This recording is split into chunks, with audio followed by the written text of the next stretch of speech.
Bienvenidos al tema número 15 de nuestro seminario bíblico, histórico y profético del libro de Daniel. Hoy vamos a tocar un tema muy importante que yo considero que es de absoluta vital importancia estudiarlo porque tiene que ver mucho para nuestro reconocimiento de la verdad en este mundo. Y la palabra de Dios, como siempre, va a ser nuestra luz, nuestra guía para enseñarnos y explicarnos acerca de este tema. Vamos a ir a Daniel capítulo 1, donde encontramos al amigo Daniel llegando a Babilonia.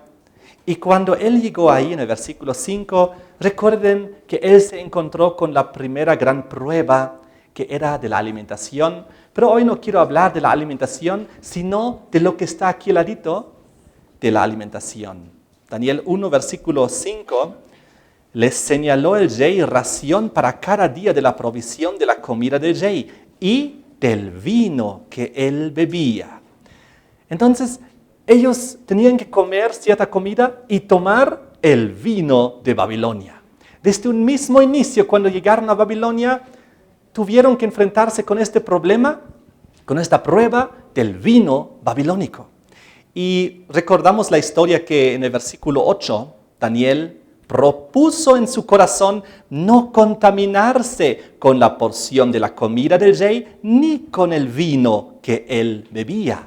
¿Por qué? Porque también el vino que él bebía le iba a contaminar. Aquí vemos entonces que había un problema con este vino. No era un vino bueno, era un vino, como vamos a ver a continuación en el contexto general, fermentado, alcoholizado, y Daniel dijo, no me voy a contaminar con esto. Entonces, vamos al capítulo 5 de Daniel, y recordemos que en un tema anterior hemos estudiado la última noche de Babilonia, la gran fiesta de Belsasar, y ¿qué es lo que puso sobre la mesa en el banquete? Capítulo 5, versículo 1, el rey Belsasar hizo un gran banquete a 1000 de los príncipes y en presencia de los 1000 bebía, ¿qué cosa? Vino. Aquí está nuevamente el vino babilónico y ahora vemos que este vino no era un buen vino, era un vino fermentado, alcoholizado, pues el versículo 2 dice que Belsasar con el gusto del vino. Cuando ya los efectos comenzaron a manifestarse en él comenzó ya a confundirse, y su cerebro ya no pensaba claramente. Es ahí donde él mandó que trajesen los vasos de oro y de plata que Nabucodonosor su padre había traído del templo de Jerusalén, para que bebiesen en él el rey, sus grandes, sus mujeres y sus concubinas, para que bebiesen todos en estos vasos sagrados el vino fermentado, alcoholizado de Babilonia, que corrompe al ser humano. Fíjense lo que dice aquí el versículo 3, que bajo estos efectos trajeron los vasos de oro que habían traído del templo de la casa de Dios que estaba en Jerusalén y bebieron en ellos, en estos vasos sagrados, el rey, sus príncipes, sus mujeres y concubinas, bebieron vino y alabaron a los dioses de oro, de plata, de bronce, de hierro, de madera y de piedra. Y recuerden que ahí es donde Dios intervino y escribió en la pared el fin de la caída de Babilonia. Entonces, aquí vemos algo tremendo. Vemos que hubo una mezcla babilónica terriblemente prohibida. ¿Por qué? Porque ellos utilizaron los vasos sagrados, aquellos vasos que Dios había instituido en el templo de Jerusalén, para que se depositen ellos la sangre del cordero, de las palomitas, de los corderitos, de las ovejitas que representaban y prefiguraron a Jesús en la cruz. ¡Ay, esa sangre que tenía que entrar, que representaba la sangre de Jesús para el perdón de nuestros pecados! En esos vasos sagrados ahora metieron el vino fermentado que contamina al hombre, y este vino fermentado los comenzó a emborrachar y a confundir de tal manera que comenzaron a alabar todos los dioses menores, todas las divinidades paganas, menos al Dios verdadero. Esta fue la mezcla babilónica, porque en estos vasos sagrados pusieron lo impuro, lo inmundo. En esos vasos de la verdad lo mezclaron con el engaño y con la mentira. En esos vasos del bien, los convirtieron en vasos del mal. Tremendo. Fíjense, esto nos muestra la esencia de Babilonia, la esencia del problema de Babilonia, el vino fermentado en los vasos sagrados del Señor. Lo que vemos aquí es el problema y la esencia del problema de Babilonia, de la falsa religión y de la falsa adoración, que intenta de alguna manera mezclar la verdad con la mentira, lo correcto con lo incorrecto, lo santo con lo profano, lo bueno con lo malo, de tal manera que la gente se confunde, se emborracha y ya no puede ver con claridad, y ya no puede ver la verdad con claridad. Y entonces ocurre lo que dice en 1 Corintios 10, una verdad impresionante y muy fuerte. 1 Corintios 10, versículo 20 y 21. Donde dice Pablo, antes digo que lo que los gentiles sacrifican, a los demonios lo sacrifican y no a Dios. Y no quiero que vosotros os hagáis partícipes con los demonios. No podéis beber la copa del Señor y la copa de los demonios. No podéis participar de la mesa del Señor y de la mesa de los demonios. Les pregunto, cuando en Babilonia comenzaron a meter el vino fermentado en los vasos sagrados del Señor, que era copa divina del Señor, ¿eso lo convirtió en algo bueno? ¿Convirtió este vino fermentado se convirtió en algo bueno, ya que estaba en los vasos sagrados? ¿O más bien estos vasos sagrados ahora llegaron a ser instrumento de la falsa adoración? Así fue. Terriblemente deshonrado y blasfemado lo que Dios había hecho bueno. Es por eso que el diablo mezcla la verdad con la mentira, con el error, para que el ser humano esté confundido, embriagado por este vino fermentado, para ya no ver claramente la verdad espiritual de Dios. Ahora vamos a ver que este problema se encuentra en la antigua Babilonia, literal, hace 2600 años. Vengan conmigo al libro de Jeremías, capítulo 51, Jeremías 51, versículos 7 y 8, donde dice, copa de oro fue Babilonia en la mano del Señor.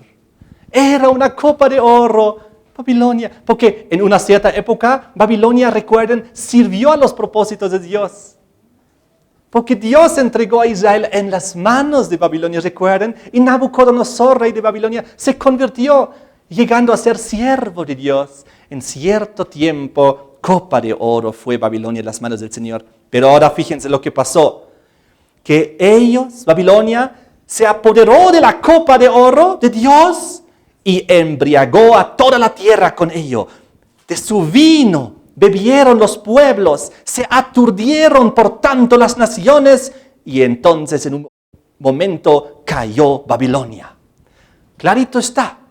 Ellos utilizaron lo que era de Dios, metieron vino fermentado ahí adentro, alcoholizado, y dieron de beber a los pueblos y se aturdieron las naciones, se confundieron las naciones. Es por eso que Babilonia es tan reprochable, tan abominable, porque a través de Babilonia las naciones de la tierra se han engañado, se han confundido. Y lo mismo ocurre si nosotros vamos a Apocalipsis 14, en la Babilonia final, en la Babilonia mística del tiempo del fin. Si leemos en Apocalipsis 14, el versículo 8, cuando hablamos ahora de la Babilonia simbólica del tiempo del fin, dice, 8 ángeles siguió diciendo, ha caído Babilonia, la gran ciudad, porque ha hecho beber a todas las naciones del vino del furor de su fornicación. Fíjense qué es fornicación, relaciones prohibidas, ilícitas, que solo traen problemas. Con estas relaciones prohibidas, y aquí simbolizados a través del vino falso, del vino malo, Babilonia cayó. ¿Por qué? Porque ha hecho beber a todas las naciones de su vino de la fornicación. Terrible. Entonces, si recordamos nosotros de dónde surgió el problema de de la confusión de Babel y de Babilonia. Recuerden, en Génesis 11, versículos 7 y 9, habíamos visto que levantaron la torre de Babel. ¿Recuerdan? Al inicio de la fundación de Babilonia. Y entonces, en esa torre de Babel, Dios vino, intercedió para que se paralice la obra confundiendo las lenguas. Y es por tanto que Babel significa confusión. Pues ahí Dios confundió las lenguas. El hecho mismo de Babilonia, su fundamento, su origen es la confusión, es el engaño. Entonces, sigamos aquí en Apocalipsis, ahora en el capítulo 17, con la Babilonia espiritual del tiempo del fin, la mística, la final, Apocalipsis 17. Y aquí hay un pasaje muy fuerte acerca de esta Babilonia final. Del 1 al 5 leemos. Vino entonces uno de los 7 ángeles que tenía las 7 copas. Uno de los ángeles que tiene una plaga en su mano. Habló conmigo diciéndome, ven acá, te mostraré la sentencia. Fíjense, hubo un juicio, ahora hay una sentencia contra la gran ramera, la que está sentada sobre muchas aguas. En el versículo 15 nos indica que las aguas que has visto donde la ramera se sienta son pueblos, muchedumbres, naciones y lenguas. Ajá, hay una sentencia sobre una gran ramera, una mujer que no es pura porque tuvo relaciones prohibidas. ¿Y qué pasa? Está a nivel mundial asentada y en el versículo 5 nos indica que en su frente tiene un nombre escrito, un misterio, Babilonia la Grande, la madre de las rameras y de las abominaciones de la tierra. Aquí vemos, esta mujer lleva un nombre, es la Babilonia mística final, que a nivel mundial lleva la infidelidad, dando su ejemplo, y la gente y las moradoras de la tierra le siguen. Pero la pregunta es, ¿qué es lo que hace? Vamos al versículo 2. ¿Y con quién tiene sus relaciones prohibidas? Dice, con la cual han fornicado los reyes de la tierra. Es decir, la política mundial. Esta mujer se convirtió en ramera porque se metió con los reyes de la tierra, con la política mundial. Y vamos a ver en unos instantes que esta mujer representa en la Biblia una iglesia, una religión. Pero no es una iglesia pura, ni una religión pura, sino era infiel a Dios. Y se metió fornicando con los reyes de la tierra, buscó los favores de la tierra, de los poderosos de la tierra, dejando atrás a Dios, poniendo al lado a Dios. Y ahora, una vez que ha fornicado con los reyes de la tierra, ¿qué dice?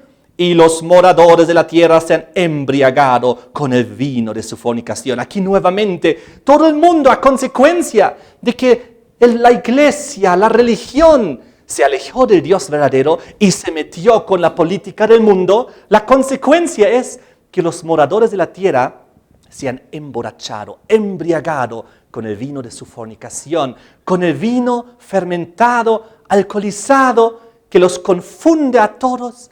Y esto es lo dramático que ha ocurrido. Es por eso que también aquí nuevamente en el versículo 4 habla de que esta mujer estaba vestida de púrpura, igual que la Babilonia antigua, ¿recuerdan?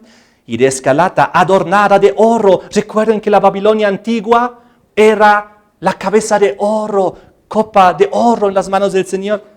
Y dice, de piedras preciosas y de perlas tenía en la mano un cáliz de oro. Aquí es el cáliz de oro con el cual ella hace embriagar y confundir, emborrachar a los moradores de la tierra con su vino fermentado. Y dice, porque este cáliz de oro está lleno de abominaciones y la inmundicia de su fornicación. ¿Saben? La Babilonia antigua engañó al mundo entero con el vino fermentado y la Babilonia moderna, como estamos viendo, igualito lo está haciendo y lo hará hasta que el Señor nuevamente intervenga. Y ahora les digo una cosa más. Esta Babilonia final no solamente se ha emborrachado y embriagado con el vino literalmente hablando, con el vino fermentado, alcoholizado literalmente hablando, sino el versículo 6 dice que esta mujer, esta babilónica mujer, dice, la vi ebria. ¿De qué más? Ella no solamente está ebria por los engaños y por el vino fermentado, también está ebria de una cosa más. de la sangre de los santos y de la sangre de los mártires de Jesús. Es decir, una vez que ella fue emborrachada y confundida por la religión falsa, el engaño que está en sus manos y dominando las naciones, ahí una vez borracha espiritualmente, confundida espiritualmente, teológicamente, es que comenzó a perseguir a los santos del Señor, aquellos que hacían la voluntad de Dios. Y entonces se embriagó aún más, esta vez ya con la sangre de aquellos que persiguió y torturó y mató. Tremendo es lo que estamos viendo. Ahora, hemos dicho que esta mujer que se convirtió en ramera, yo he dicho que es una religión, es una iglesia, pero ¿cómo podemos saber esto? Solo quiero mencionar rápidamente unos 3 versículos para que ustedes vean que realmente en la Biblia una mujer representa una iglesia o una religión. Vengan conmigo a 2 Corintios 11, versículo 2. 2 Corintios 11, 2, aquí Pablo dice lo siguiente: porque os celo con celo de Dios. Está hablando la iglesia de Corintios. Pues os he desposado, os he casado con un solo esposo, para presentaros como una virgen pura a Cristo. Aquí Jesucristo es representado como el esposo y la iglesia es representada como la virgen pura para Cristo. Entonces, ¿quién es el esposo, el marido? Es Dios. ¿Y quién es su esposa, su mujer? La iglesia, su religión, su pueblo. Pero la Biblia nos muestra pues que hay una iglesia verdadera y una iglesia falsa. De todas maneras, les quiero mostrar un segundo versículo en Isaías capítulo 54. Vengan conmigo a Isaías 54, versículo 5. Aquí dice: porque tu marido es tu hacedor, el Señor de los ejércitos es su nombre, tu Redentor, el Santo de Israel. Ah, tu marido, fíjense cómo la Biblia expresa que Dios es nuestro marido, nuestro esposo. Y nosotros, la iglesia, debemos ser su mujer, su esposa, fiel, que le sigue a Él, que busca guiación, protección de Él, refugio en Él, luz de Él. No de los poderes terrenales, dejando a Dios atrás, siéndole infiel a Dios. Porque nosotros también podemos ser infiel a Dios si en vez de orar a Él y pedir a Él los favores, vamos a la tierra y busquemos los favores de los poderosos de la tierra. Dios va a ver eso y dice: pero yo soy su esposo, yo soy su marido, ¿por qué no busca los favores de mí? ¿Se dan cuenta? Es muy interesante. Ahora vamos a ver un tercer versículo en Oseas. Oseas aquí, después del libro de Daniel, capítulo 2. Este es precioso, versículo 16. Dios dice: en aquel tiempo, dice el Señor, me llamarás Isi, y nunca más me llamarás Baali. Estamos en Oseas 2, versículo 16. Ahora, ¿qué significa Isi? ¿Qué significa Baali? Isi significa mi marido. Baali significa mi Señor. Es decir, en aquel tiempo, dice el Señor, me llamarás Isi, es decir, mi marido. Y nunca más me llamarás Baali, que significa mi Señor. Dios quiere que nosotros reconozcamos como nuestro esposo, nuestro marido, a nosotros como iglesia. Y ahora, ¿en qué forma Dios quiere casarse con nosotros? Versículo 19, 20. Te desposaré conmigo para siempre. Te desposaré conmigo en justicia, juicio, benignidad y misericordia. Y te desposaré conmigo en fidelidad. Y conocerás al Señor. Esa es la relación como Dios se quiere casar con su iglesia. En justicia, juicio, benignidad, misericordia y fidelidad. Es la relación que Dios quiere tener con nosotros, con su iglesia. Pero lamentablemente la gran ramera del Apocalipsis, la gran Babilonia que acabamos de leer, ella ya no buscó los favores de Dios. Ella fornicó con los reyes de la tierra, tuvo relaciones prohibidas, ilícitas y se convirtió en ramera. Porque ya no estaba con Dios, sino ahora con la política del mundo, con los gobiernos, con los poderosos. Y de esta manera ella se contaminó. Ahora, sucede que la religión falsa, la iglesia falsa, emborracha, confunde, engaña, aturde los sentidos y de esta manera, con el vino de su fornicación, engaña a los moradores de la tierra. Fíjense lo que dice Isaías acerca de este problema. Vengan conmigo, Isaías capítulo 28. Isaías 28, versículo 7. Pero también estos erraron con el vino y con sidra se entontecieron. ¿Quiénes? El sacerdote y el profeta erraron con sidra, fueron trastornados por el vino, se aturdieron con la sidra, erraron en la visión, tropezaron en el juicio. Tremendo. Lo más terrible que puede haber es cuando un líder espiritual, un sacerdote, un profeta, se mete al alcohol, tomando vino fermentado o sidra o cualquier otra bebida alcohólica, porque aquí entonces ellos erraron, ya no pueden tomar cosas claras. Ellos entontecieron, fíjense aquí, fueron trastornados, fueron aturdidos y erraron ¿en qué? En la visión y en el juicio. Ya no pueden ver claramente la visión, las profecías ya no las pueden interpretar claramente. Si una persona, si un líder religioso toma bebidas alcohólicas, ya no puede ser justo con la palabra de Dios. Ya no puede ser justo con la visión, con las profecías. Ya no las puede entender. Fíjense cómo sigue la historia. Vengan conmigo a Ezequiel, capítulo 44. Tengo que apresurarme porque faltan varias cosas que tenemos que analizar. Ezequiel 44, 21 al 23. Ninguno de los sacerdotes beberá vino cuando haya de entrar en el atrio interior. ¿Qué dice acá acerca del sacerdocio, de los que intermedian entre Dios y el ser humano, entre los pastores, sacerdotes o líderes religiosos del mundo? ¿Qué deben hacer? Ninguno de ellos beberá vino. Está hablando aquí del vino fermentado, alcoholizado, cuando haya de entrar en el atrio interior, cuando tiene que llevar la palabra de Dios o hacer un servicio religioso. Tremendo es esto. Vamos al versículo 23. Y enseñarán a mi pueblo, dice, a hacer diferencia entre lo santo y lo profano, y les enseñarán a discernir entre lo limpio y lo impío.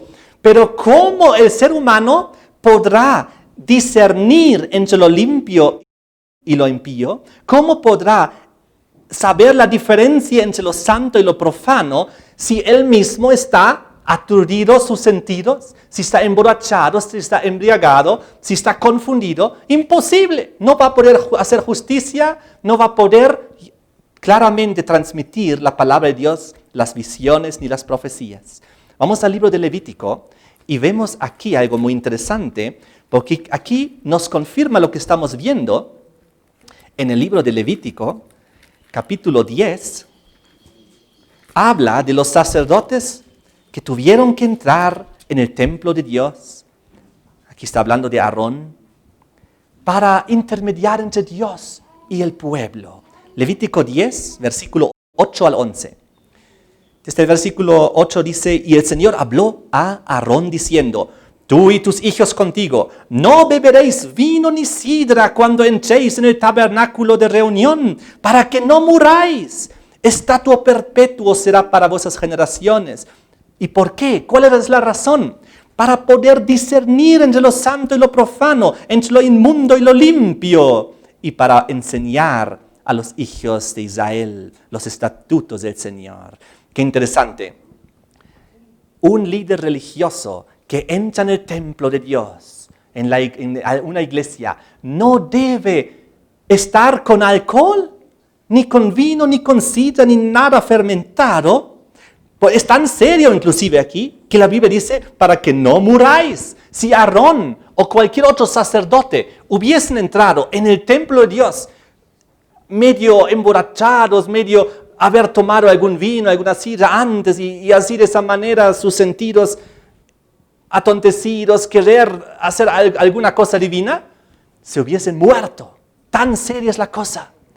Entonces, vamos a seguir analizando y ustedes ya se darán cuenta que hoy en día en el mundo, en muchas religiones, inclusive cristianas, se toma alcohol, ¿no es así? ¿Alguna vez se han dado cuenta? Vamos a seguir analizando. Ustedes ya se darán cuenta de por sí. Primera de Timoteo 3, versículo 1 al 4. Cuando aquí Pablo habla de los requisitos para un anciano, para un obispo, entre los requisitos está el siguiente. Pero es necesario que el obispo sea irreprensible, marido de una sola mujer, sobrio. ¿Qué significa esto? Que no tome alcohol. Que esté sobrio. ¿Quién? El obispo. Prudente, decoroso, hospedador, apto para enseñar, no dado al vino. Aquí está hablando del vino fermentado, del vino corrompido, aquel que emborracha, ¿no? Entonces vamos al libro de Tito. Pues aquí hay una instrucción muy parecida, un poquito antes del Apocalipsis, cerca ahí, antes del libro de Hebreos, un poquito antes está Tito. Tito 1, versículos 7 y 8. Aquí nuevamente los requisitos para los ancianos y los obispos. Porque es necesario que el obispo sea irreprensible como administrador de Dios. No soberbio, no iracundo, no dado al vino. Es decir, no dado a las bebidas alcohólicas. No pendenciero, no codicioso de ganancias deshonestas, sino hospedador, amante de lo bueno, sobrio, justo, santo, dueño de sí mismo. Uno solo puede ser dueño de sí mismo cuando uno es sobrio, cuando uno no es dado al vino, a las bebidas alcohólicas. Muy, muy importante. Ahora, sigamos analizando. La Biblia condena el uso del alcohol y vamos a ver uno de los pasajes más impresionantes en la Biblia, en Proverbios 23, versículo 29 en adelante. ¿Para quién será el ay? ¿Para quién el dolor? ¿Para quién las rencillas? ¿Para quién las quejas? ¿Para quién las heridas en balde? ¿Para quién lo amoratado de los ojos? Para los que se detienen mucho en el vino. Está hablando aquí en el contexto del vino fermentado. Para los que van buscando la mistura. No mires el vino cuando rojea, cuando resplandece su color en la copa. Se entra suavemente, mas al fin como serpiente morderá y como áspid dará dolor. Les pregunto, ¿quién en la Biblia es representado por la serpiente? El diablo, ¿no? Apocalipsis 12, versículo 9. Y aquí ahora el vino fermentado, el que trae estas terribles consecuencias, es representado como una serpiente que te morderá. Oh, muy interesante. El alcohol es relacionado directamente con Satanás. Vamos a seguir. Tus ojos mirarán cosas extrañas bajo ya la influencia del alcohol. Tu corazón hablará perversidades. ¿Alguna vez ustedes han visto a algún borrachito? ¿Y habló perversidades o habló cosas santas? Perversidades, ¿no es así? Y sigue diciendo las consecuencias. Serás como el que yace en medio del mar, o como el que está en la punta de un mastelero. ¿Cómo es el que está en la punta de un mastelero de un barco? Así está el borracho, ¿no? No tiene la control sobre su cuerpo. Se tropieza, se cae, se duerme afuera, no importa dónde.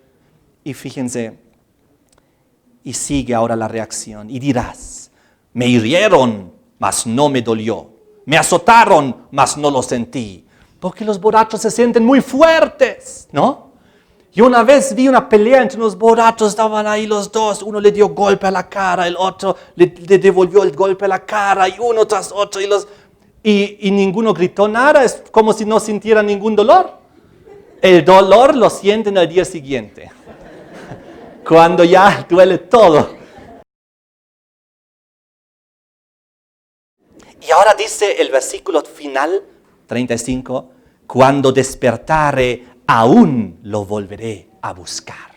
Y aquí vemos el vicio ya de la persona, que aunque sufre terribles consecuencias, aunque lo pegan, aunque está mal, aunque le duele, aunque todo esto, no lo puede soltar. Cuando me despertare aún lo volveré a buscar. Ya el vicio del terrible alcohol. En Lucas 1, 13 al 15 habla de Juan el Bautista.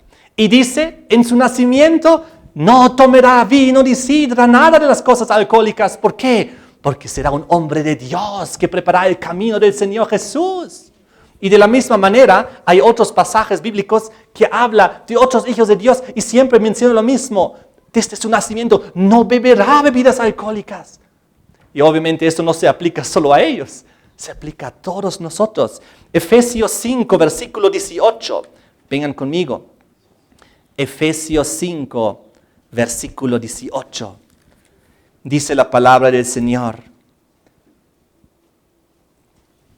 No os embriaguéis con vino, en lo cual hay disolución. Antes bien, sed llenos del Espíritu. No os embriaguéis del vino. ¿De qué vino está hablando aquí? Del vino fermentado, corrupto, alcoholizado. Y vamos ahora al libro de Gálatas, un poquito antes, capítulo 5, porque en unos instantes les voy a contar que hay una diferencia en la Biblia entre el vino fermentado malo, que lo estamos viendo en sus contextos de los versículos, y que hay un vino bueno, un vino no fermentado. Pero esperen un ratito más. Gálatas 5, versículo 19, aquí dice Pablo, manifiestas son las obras de la carne, que son adulterio, fornicación, inmundicia, lascivia, idolatría, hechicerías, enemistades, pleitos, celos, iras, contiendas, disensiones, herejías, envidias, homicidios, borracheras, orgías y cosas semejantes a estas. Aquí ya Pablo ya se aburrió de escribir esta lista y simplemente dijo, y cosas semejantes a estas. Nosotros ya podemos completar la lista, pero lo penúltimo en la lista es, y borracheras, las obras de la carne. No son las obras del Espíritu, son las obras de la carne que no pueden entrar en el reino de los cielos, como dice acá. Porque sigue el versículo 21 diciendo, acerca de las cuales os amonesto, como ya os lo he dicho antes, que los practican tales cosas no heredarán el reino de Dios. Que eso es algo serio, ¿no? Si nosotros nos dedicamos a las bebidas alcohólicas, no heredaremos el reino de los cielos. En otras palabras, no podemos entrar en el cielo. Un requisito es no tomar alcohol. Eso es tremendo. ¿Cómo está este mundo? Está tomando mucho alcohol este mundo. Esta Babilonia que estamos viviendo está siendo confundido a nivel mundial con el vino, con las bebidas alcohólicas, aplicándolo ahora literal. Sí, y espiritualmente también, tomando en cuenta que esto representa los engaños de Babilonia, religiosos, espirituales, teológicos. Ahora, queridos amigos, hay dos tipos de vino en la Biblia. Hay el vino que acabamos de ver, el vino prohibido, malo, fermentado. Pero también hay versículos en la Biblia que dicen que el vino sí lo podemos beber. Pero tenemos que entender el contexto y entender la diferencia enorme, abismal, entre el vino fermentado que acabamos de ver y el vino bueno, que es el zumo de la uva. Fíjense, vamos a ver aquí. Vamos a ver unos versículos que aprueban el uso del vino y vamos a ver el contexto de estas cosas. Salmos capítulo 104. Salmos 104, versículo 14 y 15. Vamos directo al versículo 15. Y el vino que alegra el corazón del hombre, el aceite que hace brillar su rostro y el pan que sustenta la vida del hombre. Aquí habla de cosas buenas. El pan, ¿qué dice Jesús acerca del pan? Yo soy el pan del cielo, ¿no es así? ¿Y qué dice la Biblia acerca del aceite? ¿Quién es el aceite? El Espíritu Santo, según la Biblia. ¿Y qué es el vino? También en la aplicación buena, positiva. ¿Qué dice Cristo de sí mismo? Yo soy la vid. Jesús compara su sangre con el jugo de la uva, con el zumo de la uva, con el buen vino. Ahorita en unos instantes vamos a entender por qué. Vean conmigo a Amós, capítulo 9, versículo 13. Amós 9, 13. donde dice, he aquí vienen días, dice el Señor, en que el que arra alcanzará al segador y el pisador de las uvas al que lleva la simiente. Y los montes destilarán mosto y todos los collados se derretirán. Aquí habla de una forma de una bendición, donde dice, los montes destilarán mosto. Ahora, esta es una forma figurativa, una expresión, porque un monte no puede destilar mosto, ¿no es así? Está hablando de una forma simbólica del beneficio del mosto como algo bueno. Pero les he traído el diccionario para leerles lo que es el mosto. Porque el mosto es lo siguiente. Zumo de la uva antes de hacerse vino. Oh, qué interesante. Zumo de la uva antes de hacerse vino. Es decir, el mosto es cuando tú agarras las uvas y las exprimes. Y entonces tú tienes un mosto, un zumo de uva. Y esto te lo tomas. Oh, eso es algo muy diferente al vino fermentado. Vamos a seguir analizando. En San Juan capítulo 2 habla de las bodas de Caná. Ahí nos dice que Jesús transformó el agua en vino. Entonces, y les dio a tomar. Ahora, ¿en qué vino lo habrá transformado? ¿Qué creen ustedes? Vengan rapidito a San Juan capítulo 2 y vamos a ver aquí algo interesante. En San Juan 2, cuando su madre en el versículo 3 dijo, faltando el vino, la madre le dijo, ¿no tienen vino? Jesús dijo, todavía espera un ratito. Y entonces en el versículo 6 dice que había unas tinajas de piedra para agua conforme al rito de la purificación de los judíos. Entonces Jesús dijo en el versículo 7, llenad esas tinajas de agua. Y entonces ocurrió el milagro que conocemos. Versículo 9, cuando el maestresala probó el agua hecha vino, sin saber él de dónde era, aunque lo sabían los sirvientes que habían sacado el agua, llamó al esposo y dijo, todo hombre sirve primero el buen vino, y cuando ya han bebido mucho, entonces el inferior, mas tú has reservado el buen vino hasta ahora. Aquí la Biblia hace una diferencia entre un buen vino y un vino inferior. Y da a entender aquí que lo que se estaba sirviendo en la boda hasta el momento era el vino inferior. Pero Jesús viene, utiliza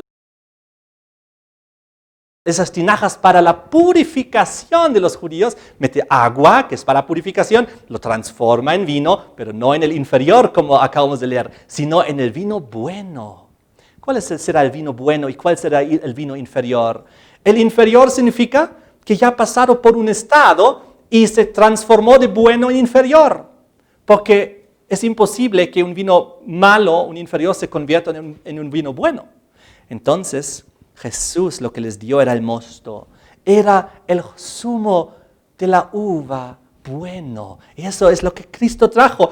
¿Creen ustedes que Cristo iba a poner vino fermentado en la boda para que todos se emborrachen y no vayan al reino de los cielos? Yo creo que jamás. Acabamos de ver eso, ¿no es así? Imposible. Jesús vino a salvar al pecador, vino a transformar al pecador para que se salve por siempre. Fíjense, en Números, vamos rápido al Antiguo Testamento, Números capítulo 18, aquí leemos acerca del diezmo. Leemos aquí acerca del sostenimiento de los sacerdotes, de los levitas en la antigüedad. Y una de las cosas que ellos pudieron recibir era esto. Números 18:12. De aceite, de mosto y de trigo. Todo lo más escogido, las primicias de ellos, que presentarán al Señor, para ti las he dado. Aquí está hablando que lo mejorcito, los escogidos, las primicias del aceite, del mosto, es decir, del vino, pero no del vino fermentado, del zumo, de la uva y del trigo. Eso fue lo que los sacerdotes recibieron. Ellos no recibieron vino fermentado para emborracharse, como hemos visto en los primeros versículos, para engañar y confundir y ser injustos. Dice el versículo 24, porque a los levitas he dado por heredad los diezmos de los hijos de Israel, que ofrecerán al Señor en ofrenda. Entonces ellos recibieron como diezmo también el vino puro, el buen vino, sin fermento. Ahora, la Biblia usa en forma general la palabra vino. La Biblia utiliza esto en forma genérica. En otras palabras, hay versículos que lo condenan, el vino, y hay versículos que lo aprueban, como acabamos de ver. Y siempre tenemos que ver el contexto para darnos cuenta si está hablando del vino fermentado o si está hablando del vino sin fermento, el zumo de uva, el mosto. De esa manera es tan importante que leamos el contexto, estudiemos ampliamente la palabra de Dios para ver si es un versículo que lo aprueba porque es sin fermento o si no lo aprueba porque es con fermento, alcoholizado. Y las palabras hebreas y griegas se traducen como vino, que es la palabra hebrea yayin y la palabra griega oinos, ambas traducido como vino, ambas se refiere a vino, y por eso tenemos que ver en el contexto si es vino fermentado o vino no fermentado, porque tienen este significado dual, este significado doble. Les quiero leer rápidamente el efecto del vino fermentado, del alcohol, los efectos dañinos en el organismo. Mucha gente piensa que el vino es algo bueno, que el vino podemos tomar en cierta medida, más bien inclusive hace bien al estómago, ese tipo de cosas, quizás ustedes han escuchado. Pero lo único bueno en el vino, del remanente que queda, es todavía un poco del residuo de la uva, que es un poco antioxidante, pero el vino, el alcohol que está dentro de él es tóxico, es un veneno. Así que si alguien dice, tomar un vaso de vino te hace bien, porque hay muchos estudios que dicen que el vino tiene efectos buenos, el efecto bueno que puede teóricamente estar en el vino no es por el alcohol que está dentro, porque el alcohol es un veneno tóxico que mata las neuronas y trae muchas consecuencias perjudiciales al organismo. Si puede haber una chispa de algo bueno todavía en el vino fermentado, es que todavía hay un residuo de la uva, de lo antioxidante. Y entonces hacen sus grandes estudios. El vino es algo bueno para la salud. ¡Qué terrible! Es como si tú agarras un vaso de agua, le metes una gota de veneno y dices, miren, es algo bueno porque hay agua adentro. ¿Y qué es del veneno? Eso es totalmente ilógico y ridículo lo que hacen. Fíjense, hay gente que dice que el vino o el alcohol es un alimento y se justifican, es un alimento, tomo mi cerveza y esto me alimenta. No alimenta para nada, les voy a leer lo que dicen los médicos. El doctor Haven Emerson dice, alcohol no es un alimento y nunca debería ser relacionado para este propósito. Él es de la Universidad Columbia.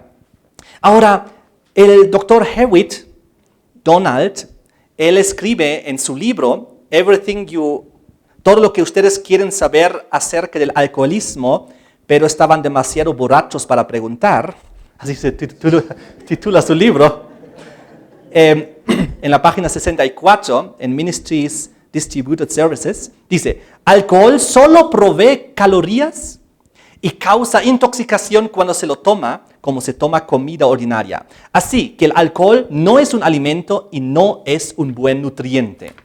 Él mismo sigue diciendo, y en el libro anual de las cerveceras de los Estados Unidos, hace varios años declararon, químicos y cerveceros admiten que el valor nutricional del alcohol y también de la cerveza es prácticamente inconsiderable. La cantidad necesaria para nutrir el sistema sería tan grande que actuaría como un veneno. Y lo mismo el doctor Anthony Seleny dice, alcohol no es un alimento porque es a la vez un veneno, un narcótico que crea un hábito y es dañino. Sustancias que son narcóticas, dañinas o venenosas no pueden ser clasificadas como alimento, aunque contribuyan algún elemento de valor al cuerpo o no. Bebidas alcohólicas se toman generalmente por su efecto narcótico y no por su contribución útil de energía. Eso es muy impresionante lo que estamos estudiando. Ahora, un poquito más acerca de las consecuencias del alcohol. El alcohol es un veneno.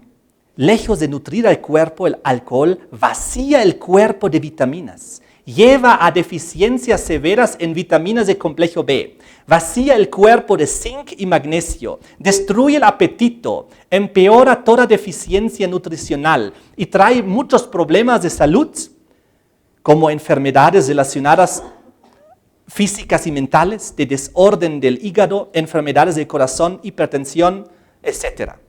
Ahora, les digo, ¿qué otros efectos causa el alcohol? Náuseas o vómitos. Según la Biblia esto, En el texto por escrito, en el próximo tema, lo van a poder leer las citas. Causa náuseas o vómitos, hay varios versículos. Distorsión en la percepción de la realidad, versículos. Deterioro de la capacidad de tomar decisiones responsables, otro versículo. Debilitamiento de la sensibilidad moral, varios versículos. Una memoria dañada, otro versículo. Es porque el alcohol nos destruye las neuronas. Y finalmente, el consumo de bebidas alcohólicas lleva a descalificar a las personas del servicio religioso, como hemos estudiado antes. Ahora tengo que apresurar, porque el tiempo va rápido. Quiero contarles un poco más efectos del alcohol. Solamente en Inglaterra, el alcohol es responsable de 25% de los arrestos, del 65% de los crímenes violentos. Hay jueces que dicen, y fiscales que dicen, que 4 de cada 5 crímenes o cosas malas ocurren bajo efectos de alcohol. ¿Cuántos accidentes ocurren todos los días por los efectos del alcohol? ¿Cuánta gente muere? Solamente en Inglaterra 33,000 personas cada año mueren por consecuencia directa del alcohol. En Estados Unidos, escuchen esto, hay más de 100 millones de cristianos que toman alcohol. ¿Deberían tomar o no? Si no es un alimento, si es un veneno. Todo lo que crea un vicio, ¿es de Dios o del diablo? Del diablo. Porque la Biblia dice que Jesús, ¿qué hace con el ser humano? Lo libera. Y el alcohol, ¿qué hace con el ser humano? Crea un vicio. Ahora, hemos leído hace un ratito, en Proverbios 23:32, que el alcohol está relacionado con la serpiente, con la víbora. Y si tú comienzas a jugar con el alcohol, entonces tú dices, yo puedo dominar esto. Voy a tomar de vez en cuando una cervecita. O el fin de semana nomás. En Año Nuevo nomás, un champán. ¿No es así? De vez en cuando un vinito, no va a ser mal. Además hay tantos estudios que dicen que hace bien. ¿No es así? Entonces, ¿qué pasa? El ser humano, ¿saben cuántos alcohólicos hay solamente en Alemania, en el país de donde vengo? Más de 6 millones de alcohólicos. Y eso es terrible. ¿Creen ustedes que un alcohólico querría llegar a ser alcohólico? Dijo, yo voy a ser un alcohólico. No, ninguno, estoy seguro, de los 6 millones quería llegar a ser alcohólico. ¿Cómo llegó a ser? Comenzando con una cervecita. O comenzando con un champán. O comenzando con un vinito. Es inocente, no te preocupes, hay que tomar moderadamente. Entonces no pasa nada, está todo bien. Todos los 6 millones comenzaron tomando moderadamente. De vez en cuando, todo está muy bien. Y ahora son alcohólicos viciosos y no pueden liberarse. ¿Saben cuán difícil es para un alcohólico llegar a ser libre? Es tan difícil, pero se puede.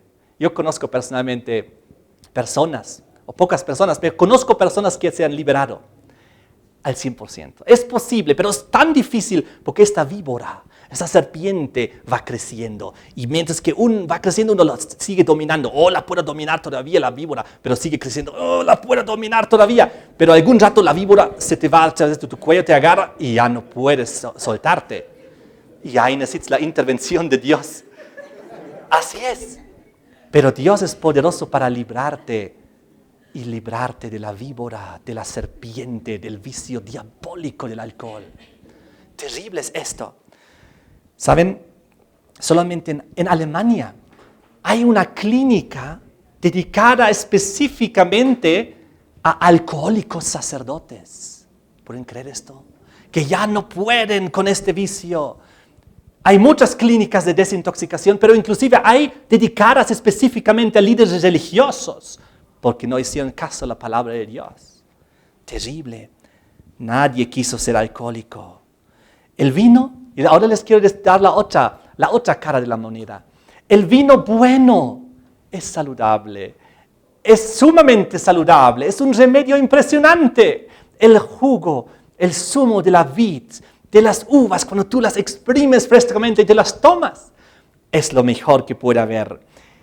Tiene tantos beneficios para la salud. Fíjense en Isaías. Isaías capítulo 65, versículo 8.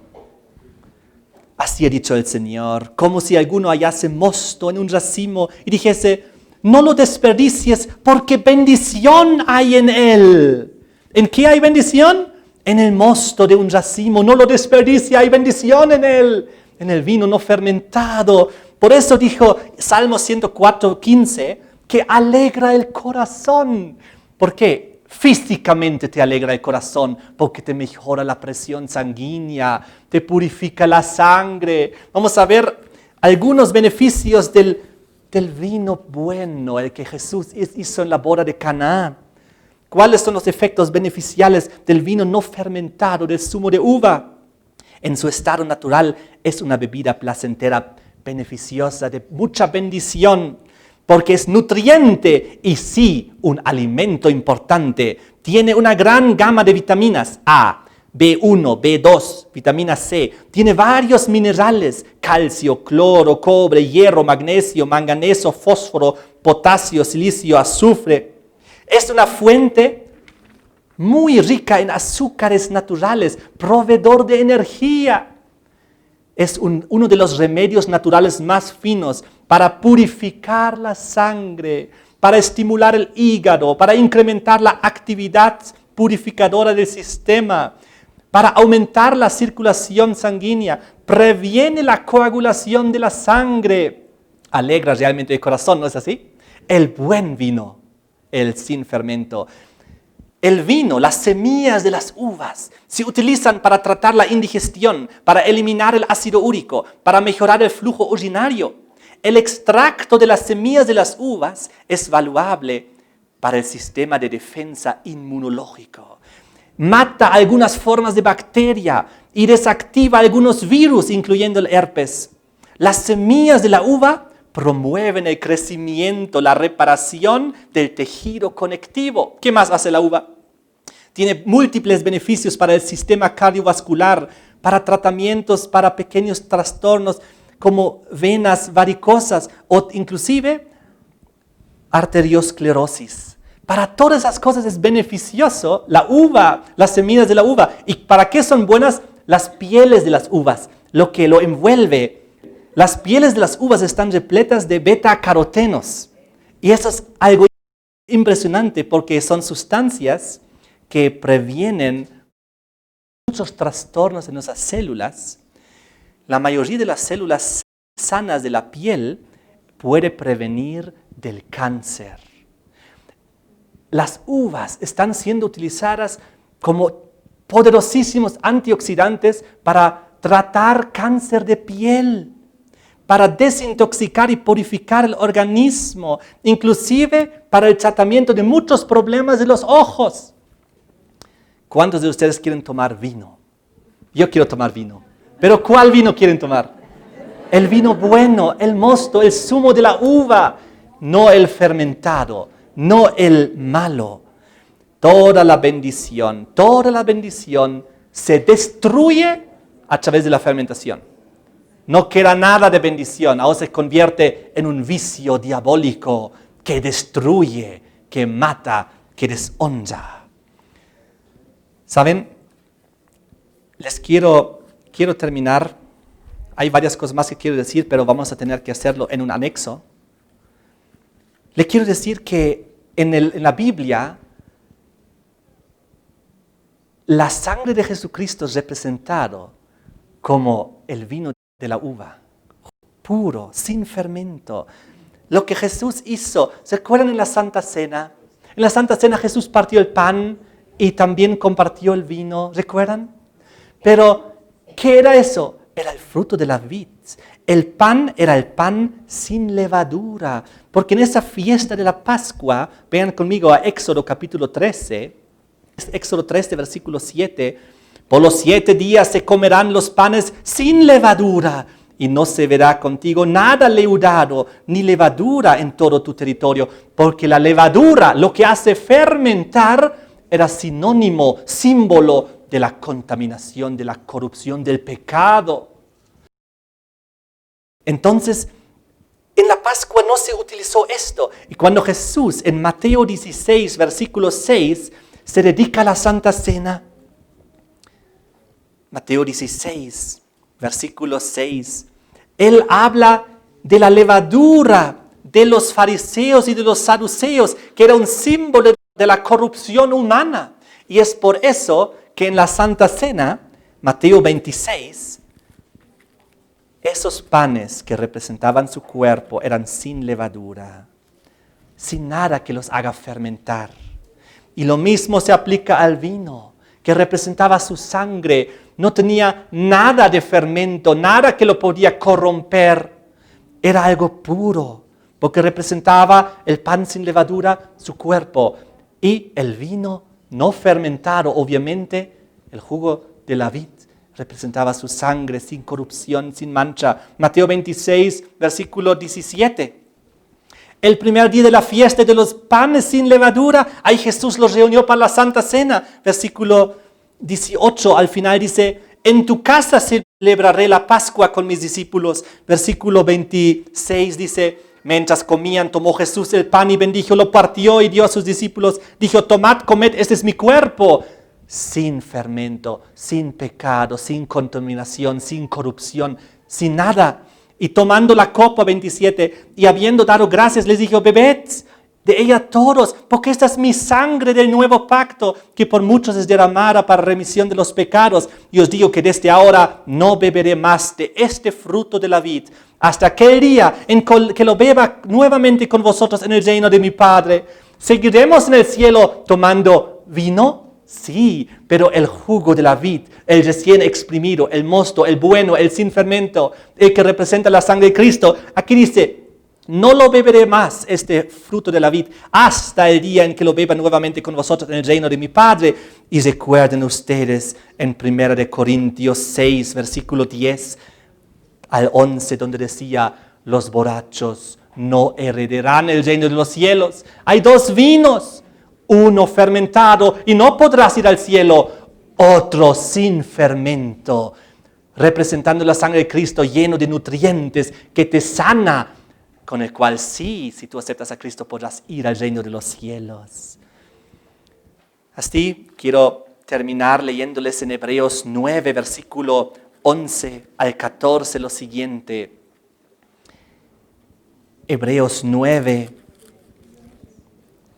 11 al 14, donde habla acerca de la sangre del Cordero y dice, estando ya presente Cristo, el sumo sacerdote, allá en el tabernáculo, versículo 12, no por sangre de machos cabríos ni de becerros, sino por su propia sangre. Saltamos al versículo 14, cuanto más la sangre de Cristo, el cual mediante el Espíritu Eterno se ofreció a sí mismo sin mancha a Dios. Limpiará vuestras conciencias de obras muertas para que sirváis al Dios vivo. Y vamos a 1 de Pedro 1, y con este versículo ya llegamos al fin, porque lamentablemente nuestro tiempo se ha acabado. 1 de Pedro 1, versículo 18 y 19, sabiendo que fuisteis rescatados de vuestra vana manera de vivir, la cual recibisteis de vuestros padres, no con cosas corruptibles como oro o plata, sino con la sangre preciosa de Cristo, como un cordero sin mancha y sin contaminación. Pues la sangre de Cristo que nos purifica, la de la Santa Cena verdadera, es con un vino sin fermento, sin corrupción, es limpia. Y por eso Jesús dice, yo soy la vid, lo verdadero. La verdadera religión, la verdadera iglesia, cuando participa en la Santa Cena, lo hace con jugo de uva zumo no fermentado. Y así recuerda la sangre de Cristo, tal como el pan sin levadura, el cuerpo de Cristo sin fermento, sin pecado. Vamos a completar esto en un cercano anexo. Amén. Muchas gracias por ver este video. En este enlace puede ver el siguiente video y en este enlace donde dice navegando del pasado al futuro.net está nuestra página web donde puede encontrar todo este seminario bíblico, profético e histórico. Ahí va a encontrar también para compartir con sus amigos y a través de las redes sociales todos los videos y también el audio y también los textos por escritos. De esta manera, que Dios te bendiga y comparte estos videos para que muchas más personas puedan conocer al Señor y la verdad profética y bíblica.